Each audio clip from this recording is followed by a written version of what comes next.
take the issue of economic regulation more seriously, and there will be a change in the fortune of Nigerian airlines. That's coming from a legal practitioner, Mr. Fubara Anga.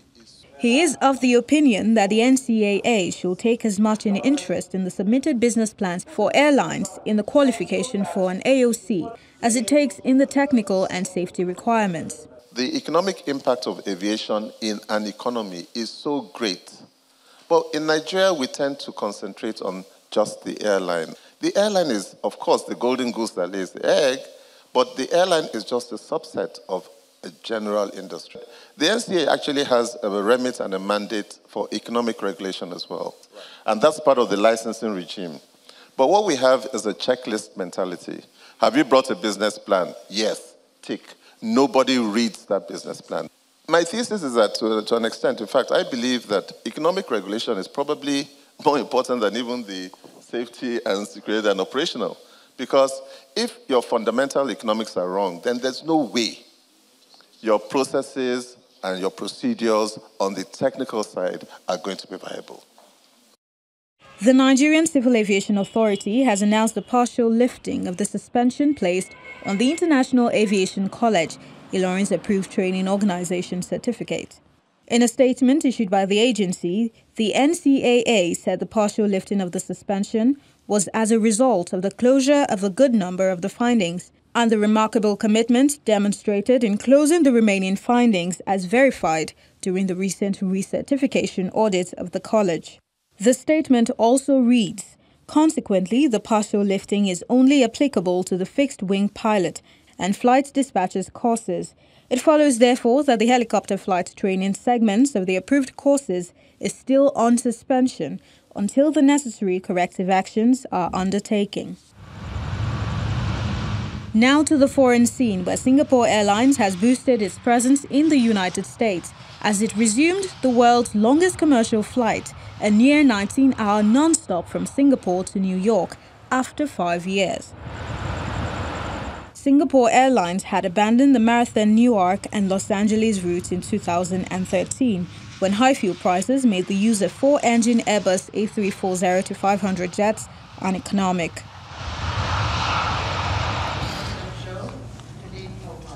Finally, Korean Airlines chairman Cho Yang-ho has been indicted on charges including embezzlement and breach of trust, adding to a string of woes at the country's biggest airline group. Cho is the latest head of a big business group to face legal challenges in South Korea since President Moon Jae-in took office in 2017, with a pledge to curb the excessive power of family-owned conglomerates and improve their governance. A Seoul prosecutor's office on Monday said Cho took £12.9 million commission from 2003 through 2018 by setting up a trading company to broker aircraft equipment and in-flight duty-free goods purchase deals for Korean Air, causing the same amount of loss to the airline. Korean Air declined to comment.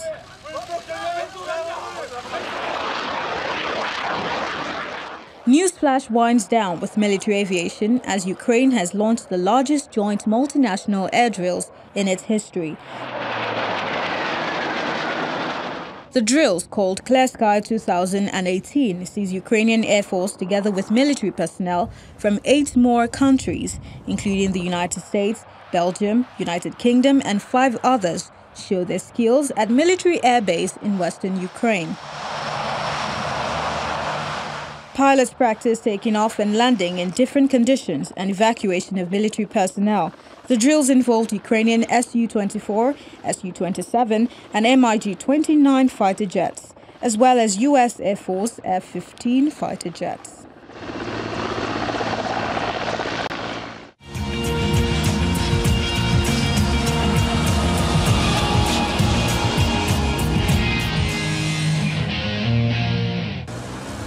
Cuba is a country comprising the island of Cuba, as well as the Isla de la Juventud and several minor archipelagos. Cuba is located in the northern Caribbean, where the Caribbean Sea, the Gulf of Mexico, and the Atlantic Ocean meet. It is south of both the U.S. state of Florida and the Bahamas, west of Haiti, and north of Jamaica. Havana is the largest city and capital.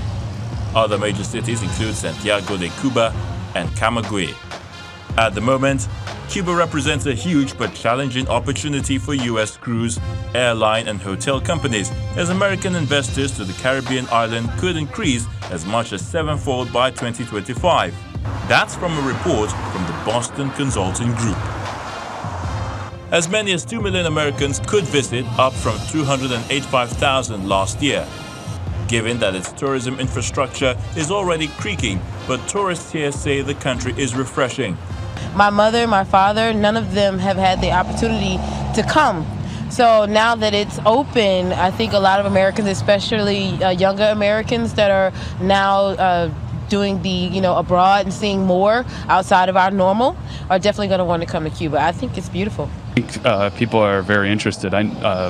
Just in my own personal small sample size of friends and family, a majority were very interested in coming to Cuba.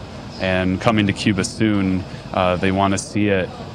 They want to see a culture that hasn't been touched by capitalism. To me, it seems as if it is getting ready quickly. I mean, just in the last few days, and I was here 4 years ago, so just the comparison between the two separate trips, I've noticed a difference. The infrastructure seems like they're definitely doing work on it to improve some conditions of the city, Old Havana, and kind of get ready for the tourism that's coming in. I mean, the cruise ships alone, that's tons of people.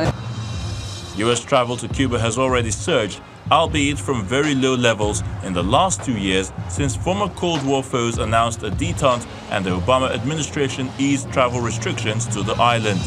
The Cuban government aims to double hotel capacity by 2030 through partnerships with foreign companies, it pointed out. So far, Starwood is the only U.S. hotel company operating in Cuba. There's also an opportunity for expanding cruise lines to Cuba. Several U.S. cruise operators have started offering lines to Cuba in the past year. As for airlines, they need to deal with excess demand for flights to Havana. They could carry out campaigns to lure Americans to other Cuban cities, as advised by BCG, and tap into Cuban demand for flights to the United States.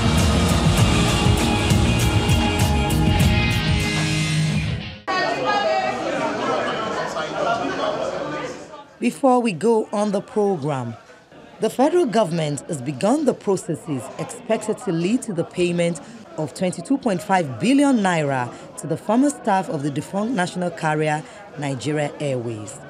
This set of payment comes 15 years after the airline was liquidated by former President Olusegun Obasanjo. An initial payment had taken place in 2008. At the Sky Catering grounds in Ikeja, the ex-workers, most of whom are in their 70s, showed up at the venue early, though there were initial itches in the commencement of the exercise. Me, personally, I thank Buhari for even to sign this, because we have been suffering for this money for about 15 years. Nobody, all the past presidents, nobody want to take care of us for our sweat. But I really thank Buhari for him to give us this money. At least we hope to take the last balance. We came here and then we discovered our names are not included in the list.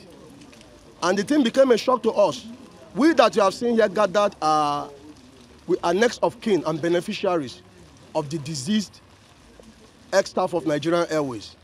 And when the minister finally made a press release of this money, she made a statement that both living and dead are to collect this money. In all, the exercise is taking place simultaneously in Lagos, Kano, and Enugu.